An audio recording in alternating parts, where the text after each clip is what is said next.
오늘 좀 특이한 이야기를 좀 한 시간 정도 진행을 하고자 합니다. 한 10년이 이제 거의 됐습니다만, 이명박이 대운하를 놓겠다고 막 설칠 때, 그 4대강을 살리기 위해서 한국 인구 중에 가장 열심히 노력한 분입니다. 수원대 교수 이원영 선생이시고요. 최근에는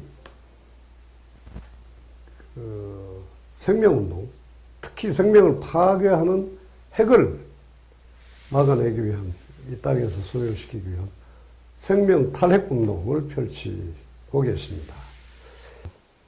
이제 이게 생명 탈핵 실크로드라는 이름으로 일단 그 프로젝트 이름을 붙였어요. 예. 그래서 요걸 이렇게 붙인 게 어떤 취지였습니까? 예. 이제 그걸 이야기하자면 일단 탈핵 운동을 하게 된 그 흐름부터 조금 짚을 필요가 있는데 4대 운동을 하도 열심히 하다 보니까 제가 교수들한테 영원한 청춘이라는 이야기를 이런 별명을 받았습니다. 그래가 이제 한데 어느 날 갑자기 후쿠시마에 탁 터진 거예요. 탁 터지고 가만히 보니까 이거 4대하고 게임이 안 되는 거예요. 그렇죠. 게임이 안 돼. 이게 완전, 이건 전립 기반을 완전히 무너뜨리는 거니까. 그렇죠. 그동안 이 핵 문제가 이렇게 심각한 줄 몰랐어요. 체르노빌 터졌을 때만 해도 그때 원전 전문가들이 이거는 우연일 뿐이다. 이제 도시계획에서 예. 국토계획으로, 국토계획에서 지구촌. 이제 지구촌 생명계획으로, 생명보존계획으로 바뀌었어요. 이게 이제 생명 이야기는 사실 제 전문 아닌데, 국토계획 영역 속에 이제 핵발전소라는 것은 국토시설의 일부니까, 다른 계획의 대상이 되기 때문에, 그렇죠. 본문이 들어가는 거죠. 근데 핵발전소라는 것이, 문제가 뭐냐면은, 이게 지금 독일이 탈핵이 되고 난 다음부터 세계적으로 핵발전소가 안 해도 대안이 있다는 것이 정설로 받아들여진 거거든요. 이제는 태양광 학습 곡선이라는 법칙이 있어. 그 뭐냐면 태양광은 전 세계적인 설비가 2배 늘 때마다 22%가 다운이 돼, 값이. 와. 그게 지금까지 수십 년 동안 지배해온 법칙이에요. 태양광 학습 곡선 법칙이 있어. 정말 대단한 대단한 법칙이에요. 전 세계적으로 시설이 2배로 공급될 때마다 가격이 22% 다운된다. 지금 통계로 정확하게 입증이 됐어. 그러니까 이제 5년이 지나면 어떻게 되냐면 22%, 매년 22% 떨어지면 5년 지나면 어떻게 되냐면 반값이 되는 거야. 딱 반값이 되는 거야. 아니, 야, 그러면, 그 사실 세계과학계가 다 알 거 아닙니까? 그렇지. 과학자가 다 알고. 다 지금 아는데, 왜 그렇게 됐냐. 핵이 계속 보존되고 퍼져나가는 거는 결국 거대 자본이 거짓을 부리기 때문이겠지. 거기에다가 핵심적인 게 뭐냐면은 태양광은 분산형 에너지 체제예요. 동네마다 설치를 하기 때문에 동네에서 자립 경제 시스템이 가능한 거예요. 경제 민주화가 가능한 겁니다. 근데 핵발전소, 화력발전소는 중앙에서 생산해 가지고 고압선을 통해 가지고 공급하지 않습니까? 중앙에서 핸들링 하는 거야. 에너지 권력을 갖고 있는 겁니다. 예? 에너지 권리를 갖고 계속 누리고자 하는 집단이 계속해서 핵발전소를 옹호하는 거죠. 바로 그게 핵심입니다. 일종의 권력 투쟁입니다, 이게. 그래서 탈핵 운동을 한 몇 년 동안 하다 보니까 딱 비전이 보이는 거예요. 아, 이제 정권 바뀌면 탈핵이 되겠구나. 탈핵이. 이제 그 과정에서 제가 뭐 어떤 질문 많이 받느냐면 여기에 보면 핵발전소가 수타에 깔려가 있는데 여기에 이거 풀어줘. 여기에 보시면은 한반도 여기 있고, 빨간 점이 핵발전소인데, 중국이 얼마나 많습니까, 이렇게? 중국이? 예? 그러니까 이게 위도상으로도 요선하고가 가장 많은 쪽이에요. 많이 모여가 있고.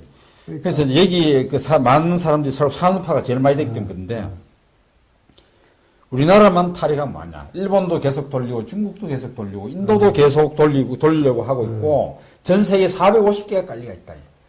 전 세계 40개국에 40개 나라에 450개 깔리가 있는 거예요. 그래서 이거를 갖다가 어떻게 할 것이냐. 이게 비전이 안 보이는 거예요. 그러던 찰나에 마침 제가 학교를 쉬게 되는 사건이 생기는 거예요. 그렇지. 여기 이제 보면은 여기에 이제 달라이라마도 계시고 교황도 계시는데 이분들은 그냥 만나자면 안 만나줄 것 같아. 이분들 만나려면은 다 모르는데 걸어가면 만나주지 않겠느냐. 내가 한국에서부터 당신 만나러 걸어왔다 이렇게 하면 만나줄 것 같은 거야. 그래서 불자다운 딱 한번 하고 그렇지. 걸어서 가면서 또 가는 동안에 또 그날의 종교 지도자들 있을 거 아닙니까? 그러겠지. 근데 이 이제 운동의 핵심은 그 종교계에 계신 분들하고의 만남이 방점이 있습니다. 왜냐하면은 종교 쪽에도 그 도보순례는 유엔이 지금까지 핵발전소 문제에 대해서 제대로 대처를 하지 못하고 있다고 보고 시작한 거거든요. 6년이 지나도록 근본적인 대책을 못 내놓고 있습니다. 유엔이. 그다음에 유엔 산하에 있는 IAEA라는 기구도 근본적으로 핵발전소를 정설하고 많이 진짜는 쪽에서 출발한 단체이기 때문에 거기서 물론 안전을 강조를 하긴 하지만 목적 자체가 원자력 진흥을 목적을 기술이 이게 결합이 된 그러나 그쪽 생산의 이 산업적 주체들이 그렇죠. 그렇기 때문에 목적이 다르기 때문에 이런 기존의 국제기구 가지고는 문제 해결이 안 된다.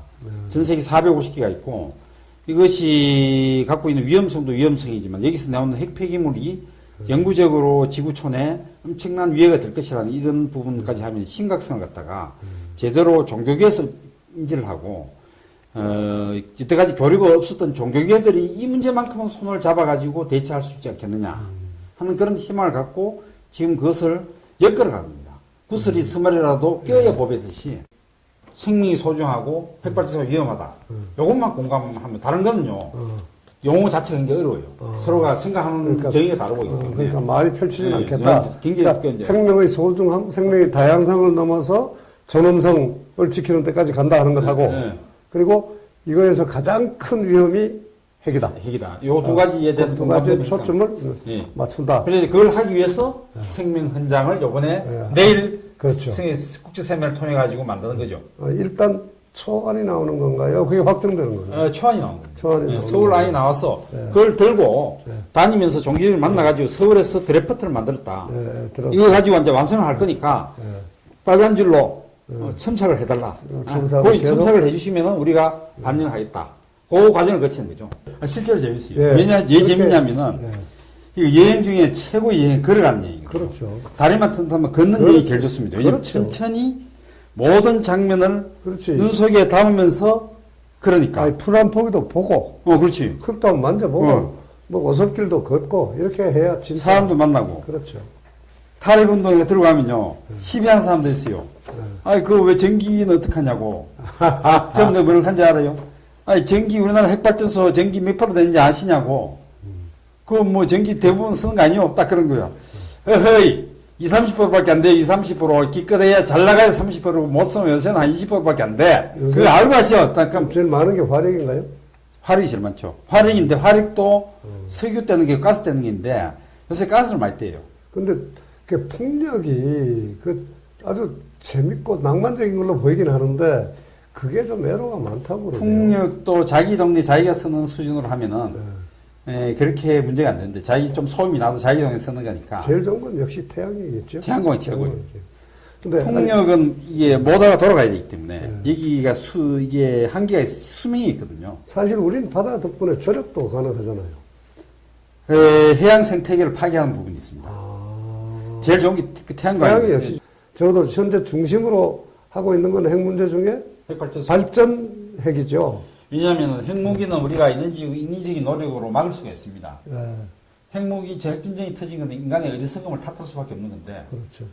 핵발전소는 총괄적인 자살행위죠, 그거는. 핵발전소는 아무리 잘하려고 해도 지진 나면 대책이 없잖아요. 그렇죠. 그렇기 때문에 더 무서운 겁니다. 그렇죠. 인위적으로 막을 수 있는 방법이 없어요. 그리고 사고가 안 난다 할지라도 여기서 나는 핵폐기물을 처리할 수 있는 이론적 방법이 없습니다. 그렇죠. 이거가 두 가지가 결정적인 저는 후자가 더 무섭다고 보는 것이 그렇죠. 이 양심을 팔는 거예요. 후손들한테 그렇지. 후손의 미래를 우리가 훔쳐가 지금 쓰고 있는 건 똑같은 그런 거예요. 거죠. 그러면 그거는 우리 손자들 상대로 지금 싸우는 거랑 똑같은 사실 우리 후세들을 기형아로 계속 만들어가고 있는 거죠. 태어나진 후손들을 상대로 지금 싸우고 있는 거예요. 전쟁을 하고 있는 거라고. 그렇죠. 그 양심 파괴행위거든요. 그렇죠. 난 그 부분이 너무나 심각해요. 일방적으로 공격하고 있는 거잖아요. 그 부분이 너무 우선들에 괴롭기 대해서. 때문에 네. 입던하는 겁니다. 종교인들한테 그 이야기를 할 거예요. 우리는 양심을 쏘이고 있지 않냐. 양심 파괴적인 이 시설이 버젓이 움직이고 있는데 우리가 가만히 있을 수 있느냐. 그렇지. 예? 이 문제만큼 우리가 해결해야 된다. 뭐 종교는 다르지만은 우리가 종교라는 것이 결국 생명과 안전을 지키고자 하는 것이 가장 중요한 목적인데. 그렇죠. 모든 종교의 네. 공통적이죠. 이 공통분모만큼은 힘을 합치자. 유엔한테 맡길 수가 없다. 그렇죠. 유엔한테 맡겨놓으면 전 문제 해결 안 되니까 우리가 힘을 합칠 수밖에 없냐. 이 문제를 해결할. 전 세계 450개를 어떤 식으로 우리가 할 것이냐, 어떻게 할 것이냐. 지금 모리알처럼 돼갖고는 해결할 수 없다. 그것이 바로 이 실크로드의 가장 중요한 목적입니다. 이 일이 특징은 제가 걸어간다는 것보다도 걸어가는 시스템을 만드는 데 있어요. 이걸 시스템을 다 만들어놓고 만들면서 가기 때문에 제가 가다가 물리적인 어떤 상황에서 못 갈 경우에는 다른 사람 대신 가면 되는 겁니다. 그걸 제가 만드는 게 가장 중요한 목적이고 제 역할이거든요. 제가 그걸 거의 다 만들어 놨어요. 제가 못 가도 다른 사람 갈 수 있도록 해야지. 그게 진짜 그렇죠. 실크로드지. 안 그러면 그럼 멈추지 않는 운동이 되죠. 실크로드라는 것이 누가 뚫었다고 해가지고 그 사람이 안 가면 안 가는 게 아니고 그렇죠. 다른 사람이 또 간단 말이에요. 그게 실크로드예요. 멈추지 않아야 멈추지 길이고. 않고 가는 거. 그게 끊임없이 가는 거네요. 생명이 움직여서 왔다 갔다 해야 그게 왔다 갔다 하고 그게 길이지. 결국에는 그 기구를 만들어 가지고 결국에는 핵발전소를 다 안전하게 폐기하는 쪽으로 시간이 걸려도 해야 된다는 거죠.